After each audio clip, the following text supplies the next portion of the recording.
ఒకసారి ఒక బంగారు వ్యాపారి ఇంట్లో దొంగతనం జరుగుతుంది. వాళ్ళ ఇంట్లో ఉండే బంగారం మొత్తాన్ని దొంగలు దోచుకొని వెళ్ళిపోతారు. ఆ తర్వాత ఆయన వ్యాపారం నడపడానికి ఆయన ఇంట్లో ఉండే వస్తువుల్ని రోజు అమ్ముతూ ఉంటాడు. అలా ఆయన ఇంట్లో ఉండే వస్తువులు అమ్ముతూ వ్యాపారం చేయడం వల్ల కొద్ది రోజులకి ఆయన ఒంటి మీద ఉన్న బంగారం అండ్ ఇంట్లో ఉన్న వస్తువులు కూడా అయిపోతాయి. అప్పుడు ఆయన భార్య, మీకు పాటలు పాడడం బాగా వచ్చు కదా, మీరు మన మహారాజు గారి దగ్గరికి వెళ్ళి మీ పాటలతో ఆయన ఇంప్రెస్ చేసి ఏదైనా కొంచెం డబ్బులు తీసుకొని రండి అని చెప్పేసి ఆయనను పంపిస్తుంది. అలా ఈ వ్యాపారి మహారాజు దగ్గరికి వెళ్ళి సభలో అందరి ముందు చాలా బాగా పాటలు పాడి మహారాజుని ఇంప్రెస్ చేస్తాడు. అలా మహారాజు గారు ఇంప్రెస్ అయిన తర్వాత, సరే నీకేం కావాలి చెప్పు అని ఆయన అడుగుతాడు. మహారాజా, నాకు ఒక 1,00,000 బంగారు నాణాలు ఇవ్వండి అని చెప్పేసి ఆ బంగారు వ్యాపారి అడుగుతాడు. ఒక్క పాట పాడినందుకు 1,00,000 బంగారు నాణాలా అని చెప్పేసి సభలో ఉండే ప్రతి ఒక్కరు నవ్వుతూ ఉంటారు. అయితే అప్పుడు ఆ బంగారు వ్యాపారి, మహారాజా నాకు 1,00,000 బంగారు కాయిన్లు వద్దు, కానీ మీ రాజ్యంలో చదరంగం ఆడడానికి వాడే చెక్క ఉంటుంది కదా, అది తెప్పియండి అని అడుగుతాడు. మహారాజు అక్కడుండే సైనికులకి ఆ చెక్కను తెప్పియమని అడుగుతాడు. మహారాజా, దీంట్లో 64 బాక్సులు ఉన్నాయి, మీరు మొదటి బాక్స్లో ఒక నాణం పెట్టండి, ప్రతిరోజు ఆ నాణాలని డబల్ చేస్తూ నాకంత బంగారాన్ని ఇవ్వండి అని చెప్పేసి అడుగుతాడు. మహారాజు సరే అని చెప్పేసి చెప్పేస్తాడు. ఆయన మహామంత్రిని పిలిపించి, మహామంత్రి, ఈ బంగారు వ్యాపారి రోజు మన దగ్గరకు వస్తాడు, మీరు నన్ను అడగకుండానే ఈ బంగారు నాణాలని డబల్ చేస్తూ ఇవ్వు అని చెప్పేసి ఆయనకు చెప్తాడు. మొదటి రోజు ఆ బంగారు వ్యాపారి ఒక నాణం తీసుకొని వెళ్తాడు. రెండో రోజు 2, మూడో రోజు 4, ఆ తర్వాత రోజు 8, 16 ఇలా పెంచుకుంటూ వెళ్తూ ఉంటాడు. అయితే 23వ రోజు వచ్చేలోపు ఆ మహామంత్రి రాజు దగ్గరికి పరిగెత్తుకుంటూ వచ్చి, మహారాజా, మన బంగారం మొత్తం ఖాళీ అయిపోయింది అని చెప్పేసి హడావిడిగా చెప్తాడు. రాజు షాక్ అయ్యి, అసలు ఎవరు దొంగతనం చేశారు, ఎవరు తీసుకెళ్ళరు అని చెప్పేసి అడుగుతాడు. మీకు గుర్తుందా, 23 రోజుల ముందు ఒక బంగారు వ్యాపారికి మీరు ప్రతిరోజు కాయిన్స్ డబల్ చేయమని నాకు ఆదేశించారు, నేను అలానే ఇస్తూ పోయినా. అలా కొన్ని రోజులు ఇవ్వగానే 8వ రోజు నేను ఆయనకి 128 కాయిన్లు ఇచ్చిన. అప్పటి వరకు బాగానే ఉండే, బట్ 18వ రోజు ఆ వ్యక్తికి నేను 1,31,072 కాయిన్లు ఇచ్చిన. ఆ రోజు నుంచే నాకు అనుమానం రావడం స్టార్ట్ అయింది. ఇలా ప్రతిరోజు నేను ఇస్తున్న నాణాల సంఖ్య పెరుగుతూ పోయింది. ఈ రోజు నేను ఆ వ్యాపారికి 41,94,304 బంగారు నాణాలు ఇచ్చాను అని చెప్తాడు. మీరిచ్చిన వాగ్దానం వల్లనే ఇది ప్రతిరోజు పెరుగుతూ పోతుంది అని చెప్పేసి మహామంత్రి చెప్పగానే రాజు ఆ రోజు ఆలోచించడం స్టార్ట్ చేస్తాడు. రాత్రంతా కూర్చొని ఆ బంగారు వ్యాపారి గురించి ఆలోచిస్తాడు. 24వ రోజు ఆ వ్యాపారి ఆయన బంగారు నాణాలు తీసుకోవడానికి మళ్ళీ రాజ్యంలోకి వస్తారు. రాగానే మహారాజు గారు మిమ్మల్ని పిలుస్తున్నారు అని ఆయన తీసుకెళ్తారు. అలా ఆయన సభలోకి రాగానే మహారాజు సింహాసనాన్ని వదిలిపెట్టి ఈ బంగారు వ్యాపారి దగ్గరికి పరిగెత్తుకుంటూ వచ్చి, నన్ను క్షమించండి, నేను చాలా పెద్ద తప్పు చేసిన. మీరు మొదటి రోజు ఇలా డబ్బల్ చేయమని అడిగినప్పుడు నేను దాన్ని చాలా తక్కువ అంచనా వేశాను. బట్ ఇప్పుడు మా రాజ్యంలో ఉండే బంగారం మొత్తం అయిపోయింది, ఇప్పుడు మీకు ఇవ్వడానికి నా దగ్గర ఏం లేదు, నా సింహాసనం తప్ప అని చెప్పేసి ఆయన ముందు తలదించుకొని ఉంటాడు. ఇది ఒక స్టోరీ. బట్ ఈ స్టోరీలో ఉన్నట్టుగానే మన డబ్బు ప్రతిరోజు డబల్ అవ్వడం ఇంపాసిబుల్. కానీ పేషెన్స్తో మనం ఉంటే కొన్ని సంవత్సరాల్లో మనం ఆ డబ్బుని డబల్ చేయొచ్చు. అండ్ మనం సంపాదించే డబ్బు డబల్ అవ్వాలంటే మన డబ్బుకి రోజు దాని మీద ఎంత ఇంట్రెస్ట్ వస్తుంది అనేది మేజర్ రోల్ ప్లే చేస్తుంది. అయితే మనకు వచ్చే ఇంట్రెస్ట్తో ఎన్ని నెలలో మనం డబ్బు డబల్ చేయొచ్చు అని తెలుసుకోవడానికి ఒక రూల్ ఉంటుంది. ఆ రూల్ని రూల్ ఆఫ్ 72 అని అంటారు. అంటే 72ని మీకు వచ్చే ఇంట్రెస్ట్తో డివైడ్ చేస్తే మీకు ఒక నెంబర్ వస్తుంది. ఆ నెంబర్ ద్వారా మీరు అన్నేళ్లలో మీ డబ్బును డబల్ చేయొచ్చు అని మీకు తెలుస్తుంది. ఎగ్జాంపుల్కి మీ దగ్గర ఒక 1,00,000 రూపాయలు ఉన్నాయి. 1,00,000 రూపాయలు మీరు ఎఫ్డి చేసారు. ఎఫ్డి చేయడం వల్ల ప్రతి సంవత్సరం మీకు 7% ఇంట్రెస్ట్ వస్తుంది. అంటే 72 డివైడెడ్ బై 7 చేస్తే మీరు పెట్టిన ఆ 1,00,000 రూపాయలు 10 సంవత్సరాలు అయిన తర్వాత 2 లక్షలు అవుతాయి. అలానే ఒక వ్యక్తి ఆయన ఇల్లు అమ్మేసిండు. అలా అమ్మడం వల్ల ఆయనకు 1 కోటి రూపాయలు వచ్చినాయి. దాని ఆయన ఎఫ్డిలో ఇన్వెస్ట్ చేస్తే అది 2 కోట్లు అవ్వడానికి 10 ఏళ్ళు పడుతుంది. అండ్ ఆ 2 కోట్లు 4 కోట్లు అవ్వడానికి 20 ఏళ్ళు పడుతుంది. బట్ దీనికి ఆల్టర్నేటివ్గా షేర్ మార్కెట్ ఉంది. దాంట్లో ఇండెక్స్ ఫండ్లో మనం డబ్బులు పెడితే ప్రతి సంవత్సరం మనకి 14% రిటర్న్ వస్తుంది. అంటే మనం పెట్టిన ఆ 1 కోటి రూపాయలు అనేవి 5 ఏళ్లలోనే డబల్ అయిపోతాయి. అండ్ 10 ఏళ్ళు వచ్చేసరికి ఆ 2 కోట్లు కాస్త 4 కోట్లు, 20 ఏళ్ళు వచ్చేసరికి 4 కోట్లు కాస్త 16 కోట్లు అవుతాయి. ఎందుకంటే ప్రతి 5 సంవత్సరాలకి డబల్ అవుతుంది కాబట్టి 1 నుంచి 2, 2 నుంచి 4, 8, 16 ఇలా 20 ఏళ్లలో ఇక్కడ ఒక సైడ్ 16 కోట్లు సంపాదిస్తున్నాం, ఇంకో సైడ్ 4 కోట్లు మాత్రమే సంపాదిస్తున్నాం. అమౌంట్ సేమే, బట్ మనకు వస్తున్న ఇంట్రెస్ట్లో డిఫరెన్స్ ఉండడం వల్ల మనం ఎక్కువ రిటర్న్స్ పొందలేకపోతున్నాం. కానీ విషయం ఏంటంటే ప్రతి ఒక్కరు వాళ్ళ ఇల్లుని అమ్మరు అండ్ అమ్మినా కానీ ప్రతి ఒక్కరి దగ్గర ₹1,00,00,000 అవైలబుల్గా ఉండవు. మరి ఒక చిన్న జాబ్ చేస్తూ నెలకి 25,000 సంపాదించే ఎంప్లాయ్ వీలనే ఆ 10-20 ఏళ్ల గ్యాప్లోనే ఎలా ₹1,00,00,000 వరకు రీచ్ అవుతాడు? అది ఎక్స్ప్లెయిన్ చేయడానికి మీకు ఒక చిన్న ఎగ్జాంపుల్ చెప్తా. దీన్ని ఎక్స్ప్లెయిన్ చేయడానికి నేను 3 వ్యక్తులను తీసుకుంటున్నాను. ఒకరు రాహుల్, ఇంకొకరు రామ్ అండ్ ఇంకొకరు కృష్ణ.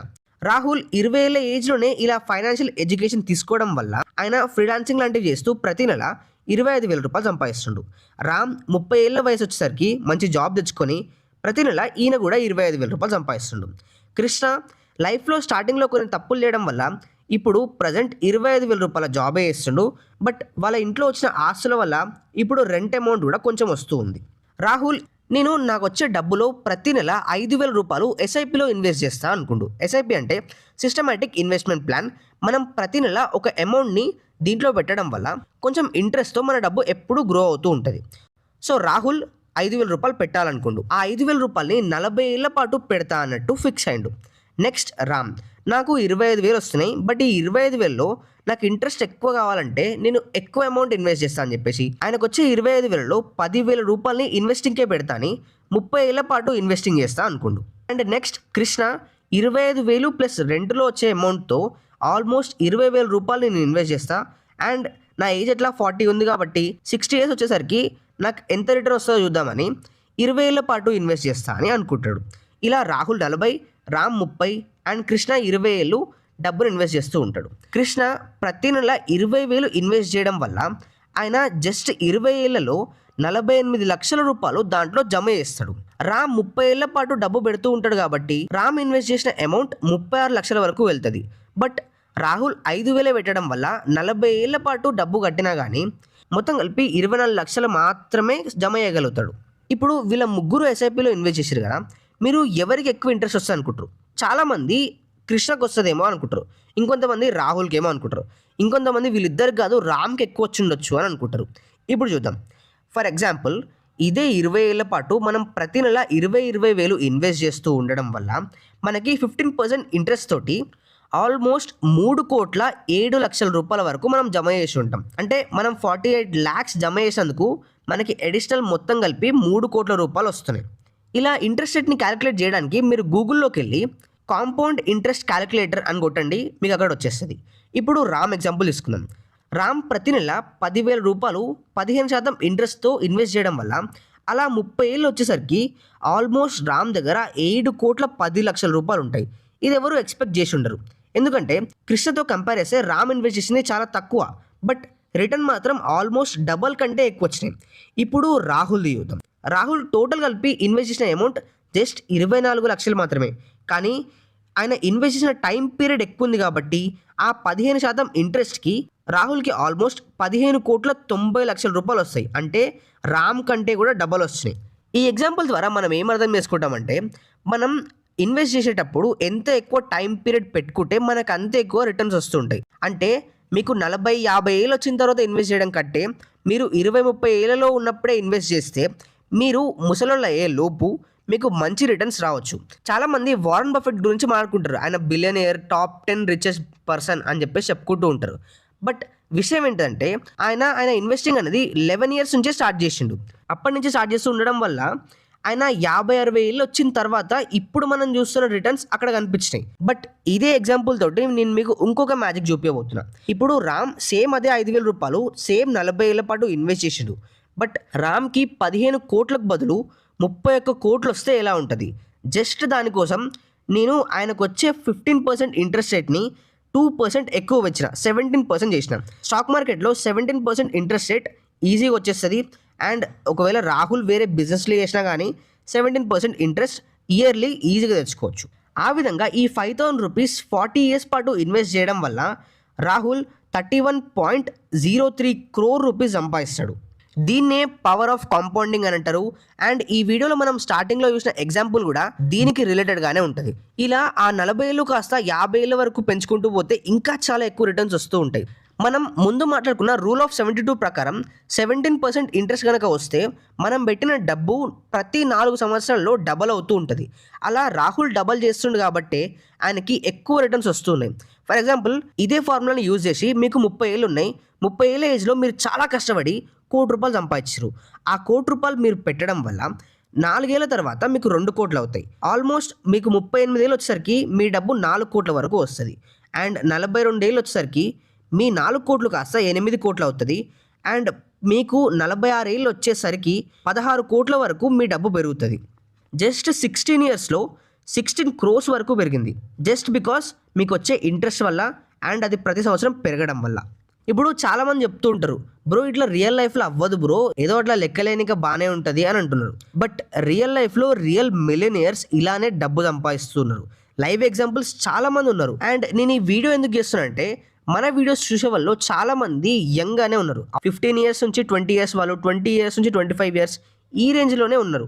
సో మీరు ఎంత తొందరగా వీటిని నేర్చుకొని కొంత డబ్బు సంపాదించి కొంచెం కొంచెం ఇన్వెస్ట్ చేస్తూ ఉంటే మీరు అంత ఎక్కువగా రిటర్న్ పొందొచ్చు. అండ్ లైఫ్‌లో ఈ డిసిప్లిన్ వల్ల చాలా ఎక్కువ డబ్బు సంపాదించొచ్చు. ఇదంతా మైండ్ సెట్ మీద డిపెండ్ అయి ఉంటది. అండ్ మనం ఏం నేర్చుకుంటున్నాం అనే దాని మీద డిపెండ్ అయి ఉంటది. మీరు ఇప్పటి వరకు ఈ వీడియోని చూస్తున్నారు అంటే మీరు చాలా సీరియస్‌గా ఉన్నారని అర్థం. ఒక గ్రేట్ లీడర్తో మీరు పని చేస్తే మీరు కూడా వాళ్ళతో పాటే గ్రో అవ్వచ్చు. అయితే అలాంటి వాళ్ళ గ్రోత్‌లో పార్ట్ అవ్వాలంటే మనకి ప్రజెంట్ ఉన్న ఒకే ఒక ఆప్షన్ స్టాక్ మార్కెట్. 1996 నుంచి ఇప్పటి వరకు దాదాపు 2 కోట్ల మందికి డైలీ సర్వీసెస్ అందిస్తున్న ఏంజల్ వన్ లాంటి ట్రస్టెడ్ బ్రోకర్స్తో మీ స్టాక్ మార్కెట్ జర్నీని స్టార్ట్ చేస్తూ ప్రజెంట్ మన ఇండియన్ స్టాక్ మార్కెట్లో ఎన్ఎస్సి, బిఎస్సిలో లిస్ట్ అయి ఉన్న 5,000 దిగ్గజ కంపెనీస్లో మీరు ఇన్వెస్ట్ చేయొచ్చు. ఏంజల్ వన్కి 28 ఏళ్ల నుండి స్టాక్ మార్కెట్ ట్రేడింగ్లో ఎక్స్పీరియన్స్ ఉంది. మీరు లాంగ్ టర్మ్లో ఇన్వెస్ట్ చేయాలనుకున్నా వాళ్ళు వాళ్ళ వెల్ రీసెర్చ్డ్ ఇన్వెస్ట్మెంట్ ఆప్షన్స్ని మనకు అందిస్తారు. అదే కాకుండా మన పనిని ఇంకా ఈజీ చేయడానికి investment pack, dividend pack, dedicated automatic sector pack ఇలాంటివన్నీ అందిస్తున్నారు. ఇలా కొన్ని వందల మందితో మన ఎక్స్పీరియన్సెస్ని బెటర్ చేయడానికి ఈ యాప్లో మనకి చాలా ఫీచర్స్ అందించారు. దీంట్లో మీరు కూడా పార్ట్ అయి మీ పోర్ట్ఫోలియోని డైవర్సిఫై చేసుకోండి. ఇంట్రెస్ట్ ఉన్న వాళ్ళు డిస్క్రిప్షన్ అండ్ కామెంట్ సెక్షన్లో ఉన్న లింక్ని క్లిక్ చేసి ఫ్రీగా లాగిన్ అవ్వండి.